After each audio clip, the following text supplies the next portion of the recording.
বাবার কফিনবন্দি দেহে শিশু শুভজিতের শেষ প্রণাম। ঘটনাটি দেখে চোখের জল ধরে রাখতে পারেননি গ্রামের মানুষ। ঘটনা বৃহস্পতিবার বিকেলে বেলা চরিলা মধ্যপাড়া এলাকায় সমীরণ দত্তের বাড়ির উঠোনে। দুদিন পূর্বে নাগাল্যান্ডের ফেরিমা এলাকায় হঠাৎ করে ধসে ঝর্ণার ঝোলে ভাসিয়ে নিয়ে যায় সমীরণ দত্তের দোকান। ঘটনায় তিনি নিখোঁজ হন। দোকান থেকে 5 কিলোমিটার দূরে ঝর্ণার জলে পরের দিন ভেসে উঠে তার দেহ। চরিলা মধ্যপাড়ায় তার বাড়িতে মৃতদেহের উপর কান্নায় ভেঙে পড়েন তার স্ত্রী শিখা দত্ত, ছোট্ট ছেলে শুভজিৎ দত্ত এবং মেয়ে পুনম দত্ত। নাগাল্যান্ড ডিমাপুর থেকে অ্যাম্বুলেন্সে করে তার মৃতদেহ বৃহস্পতিবার দিন বিকেলবেলা আসে চরিলা মধ্যপাড়া এলাকায় তার বাড়িতে।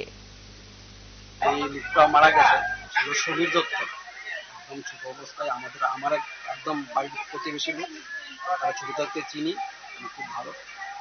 একটা সময় সে নিজের বাজার তাগিদে নাগাল্যান্ডে ব্যবসার জন্য গিয়েছে এবং বর্তমানে সে ব্যবসা করছে।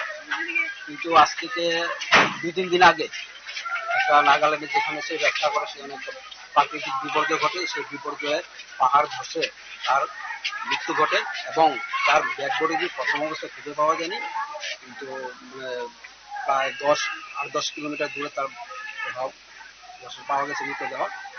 মৃতদেহ নিয়ে তার আত্মীয় স্বজন, তার ভাই এইমাত্র তার বাসায় এসে পৌঁছেছে।